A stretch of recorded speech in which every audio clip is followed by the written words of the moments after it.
Good afternoon everyone. सबसे पहले मैं अलवर के गार्जियन से और डियर स्टूडेंट से रिक्वेस्ट करूंगा कि वो किसी भी सिस्टम को चूज करते हैं या उनके माइंड में ये थॉट आता है कि वो नीट जैसे एंट्रेंस एग्जाम की प्रिपरेशन करें या अपने बच्चे को कराएं, तो उन्हें किस कोचिंग में जाना चाहिए और कैसे कोचिंग चूज करना चाहिए। इसके लिए भी दो ऑप्शन अवेलेबल है। एक तो बच्चा या पेरेंट्स ऑफलाइन की तरफ भी थोड़ा सोच लेता है और दूसरा ऑनलाइन है। तो मेरे हिसाब से ऑनलाइन से कोई खास रिजल्ट नहीं आता, या जो लोग दिखाते हैं वो पूरे मास मीडिया या पूरा पैन इंडिया से क्रीम बच्चे ले लेते हैं, या कोई टेस्ट सीरीज अगर वो किसी लोकल कोचिंग से पढ़ रहे हैं या किसी ऑफलाइन से पढ़ रहे हैं और किसी वजह से वो इनरोल्ड हो गए उनकी ऑनलाइन कोचिंग में, तो वो उस रिजल्ट को दिखाते हैं। नहीं, इसमें नरेश सर बिल्कुल आप सही कह रहे हैं। जो ऑनलाइन वाले जो कोर्सेज है ना भाई, मैं किसी को क्रिटिसाइज नहीं कर रहा, लेकिन पर्सनल एक्सपीरियंस ये रहा है कि बच्चे ऑनलाइन कोर्सेज वाले जो है खराब ही हुए, अच्छा तो नहीं किया। रिजल्ट अलग बात है, मान लो किसी बच्चे ने कमेंट भी कर दिया तो उनका बच्चा हो जाता, उसको छाप देते हैं।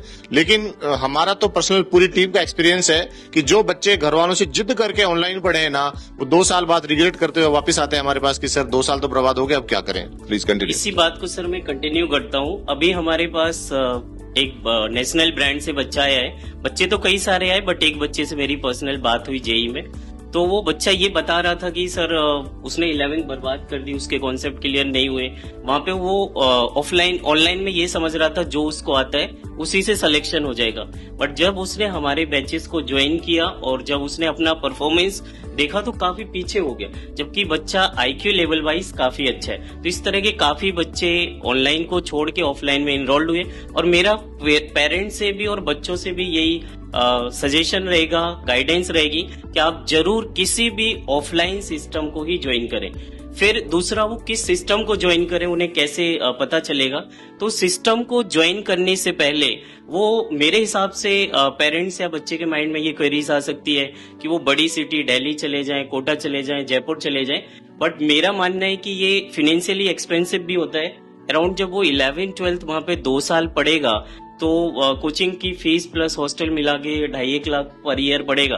तो 5 लाख का एक हैवी एक्सपेंसिव बर्डन पेरेंट्स के ऊपर आता है, और पेरेंट्स अपने बच्चे की डेली केयरिंग वहां से ऑब्जर्व भी नहीं कर पाते।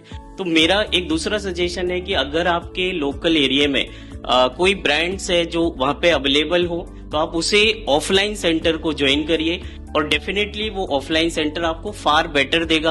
आपकी एवरीडे की परफॉर्मेंस वगैरह भी पेरेंट्स को और कोचिंग्स को पता रहेगी। आप वीक में जब भी आपको टाइम मिलता है आप कोचिंग जाके कंसल्ट कर सकते हो, और ऐसा हमारे यहाँ तो सर डेली होता है। 2 या 3 पेरेंट्स तो डेली आते ही हैं जो कि किसी न किसी पर्टिकुलर टीचर से मिलके जाते हैं, अपनी समस्या बताते हैं, जिससे सिस्टम में सुधार होता है और हमारा रिजल्ट अच्छा आने का एक मेन रीजन है। दूसरा, फिर जो कोचिंग पेरेंट्स को चूज करना चाहिए अपने बच्चे के लिए नीट में इनरोल कराने के लिए, नीट की प्रिपरेशन के लिए, मैं चाहता हूं कि वो ज्यादातर वो ये देखें कि उस सिस्टम का रिजल्ट क्या रहा। डेफिनेटली पास्ट 2-3 ईयर का आप रिजल्ट देखोगे, वो उसकी सच्चाई बता देगा कि रिजल्ट अगर आ रहे हैं तो डेफिनेटली सिस्टम काम कर रहा होगा, वहाँ की फैकल्टी बेस्ड है। हमारे पास जो भी फैकल्टी है सर, मेरे हिसाब से। लेकिन नरेश सर, रिजल्ट्स में भी तो ये होता है ना कि रिजल्ट तो बहुत मैनिपुलेटेड होते हैं। भाई आप अपनी शहर में देख रहे हो कि किसी के कुछ होते हैं, तो इसमें दूसरा मेरा ये सजेशन रहेगा कि भाई आप जो वहाँ के एग्जिस्टिंग बच्चे हैं ना, आप उनसे पूछिए। Exactly. आपको टी शर्ट में बच्चे घूमते हुए दिख जाएंगे, आप उनसे पूछिए कि सिस्टम के बारे में पूछिए, मास्टरों के बारे में पूछिए, मैनेजमेंट के बारे में पूछिए। वहाँ की जो फीडबैक ले रहा हूँ बच्चों से ले, वो आपको रियल फीडबैक देंगे। जो रिजल्ट है वो रिजल्ट तो एक बार देखना ही है। बाकी दूसरी सबसे अच्छी बात सर ने शेयर कर दी कि आप बच्चों से मिलिए, वो रियल फीडबैक बताते हैं, वो आपको सच्चाई बताते हैं, डेप्थ बताते हैं उस सिस्टम की कि आपको वहां जाना चाहिए या नहीं जाना चाहिए। तीसरी बात, हमारे यहाँ पे कोई भी ऐसा टीचर नहीं है जो 3 मंथ सिस्टम वाला टीचर आया हो, डेमो चल रहा है, टीचर आ गया, डेमो हो गया, कोटा वाले वापस चले गए। ऐसा कई बार कई नेशनल ब्रांड ने अलवर में आके भी किया, और उसका काफी धक्का उस सिस्टम को भी लगा। आप देख रहे हैं आजकल ऑनलाइन सारी चीजें अवेलेबल होती है, बड़े